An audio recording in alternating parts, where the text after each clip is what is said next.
What's up, y'all? This is my rigged up Pelican to catch 110 hyperdrive.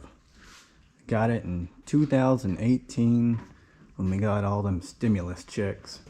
This puppy was free basically. I got the whole anchor wizard set up. Got an eye right here on the track. Go into this and I'll show you what it can do. I'm gonna twist this like that. Bam! That is my anchor system. Wind it back up, one-handed, right back in there. Love it.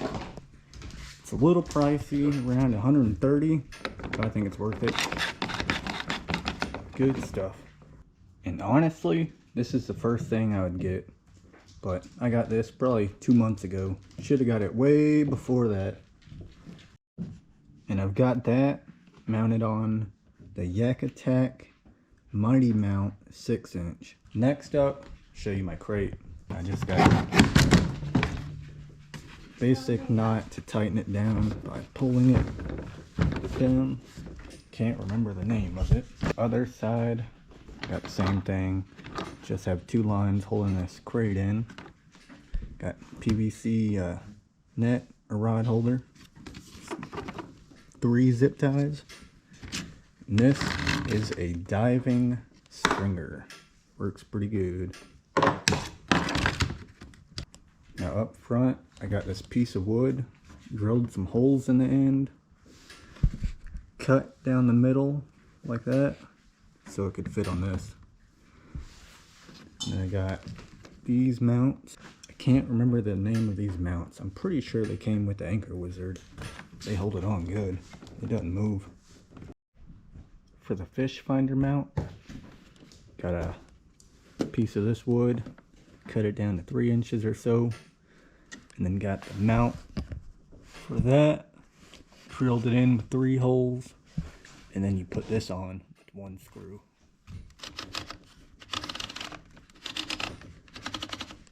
Works good. This is my fish finder battery here, 20 amp hour Life PO4. I never have to charge it, probably once a month. It never dies. Works good. I made a Kydex lid with it. Some plastic, you can just put it in the oven, let it get nice and soft, and then hand form it over whatever you're gonna use. And then I just slide it on. Boom. So this is the fish finder, the Garmin Striker 7 SV Plus, I think. It has side imaging, clear view. You can see more of the size, the shape of the fish.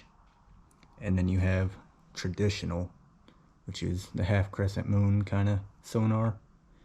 You can see more how many there are. It's worked good. You can find brush piles going around the lake. They'll look like that right there. Like that. All the fish will look like that. It's done me pretty good. Got a lot of brush piles marked. For the transducer, I have all the spare wire in this little waterproof zipper bag. I don't remember where I got it, but it works perfect. I have that to a Scotty mount going down. I twisted around, and then electrical taped it down to that there. Now for the motor. This Kayak does not track the best. If you want to see the bottom, it's pretty flat. So the whole time I'm out there, I'm skiing across the water, if anyone's ever wondering what's going on. I've got the Minn Kota Dura 30 pound.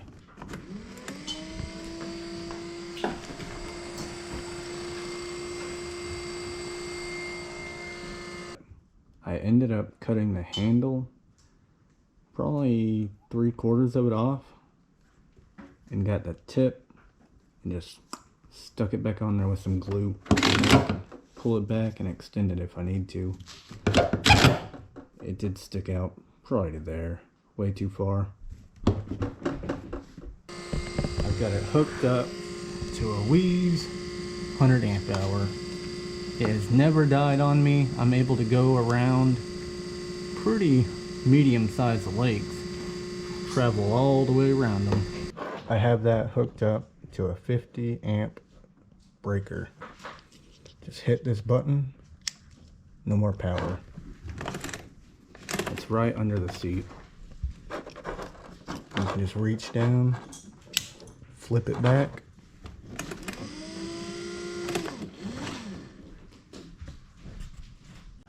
I got this probably 2 years ago with a little 20-pound trolling motor.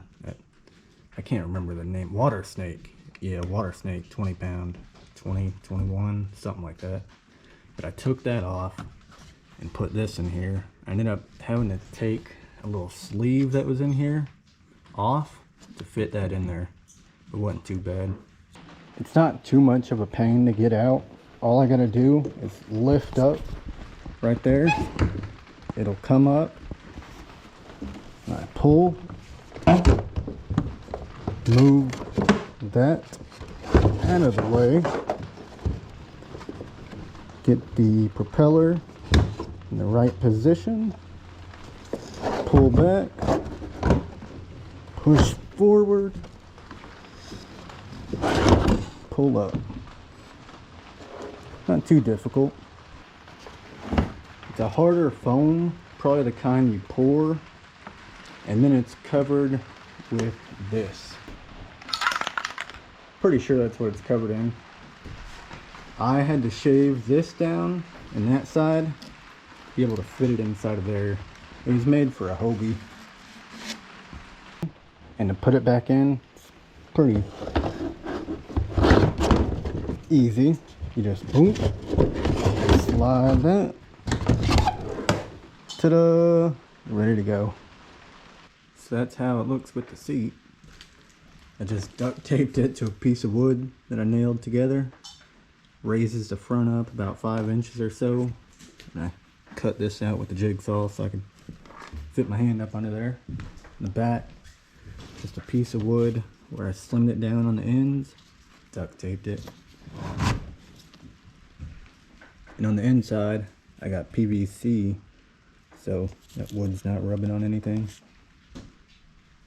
That's what the seat looks like. I got 2 of these pads.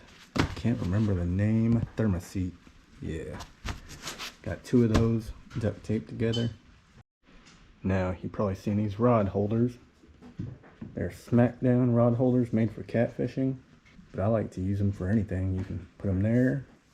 Put them there. There. There. There. And there. You got a lot of positions. I got 2 of those. They're about 25 bucks a piece. And they're very sturdy.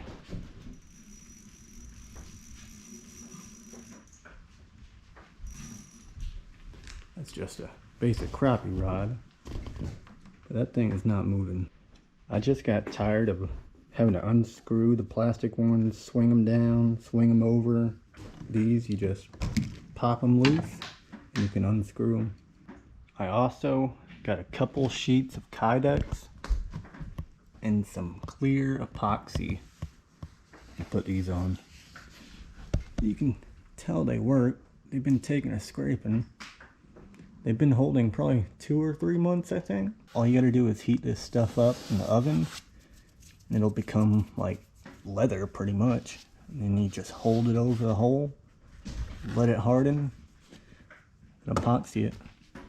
On this piece, I had to drill some holes to let that epoxy come in like some rivets to hold on. It worked perfect. It's skinnier. I'm not sure if you can see it. It's a slimmer piece. So that's pretty much it.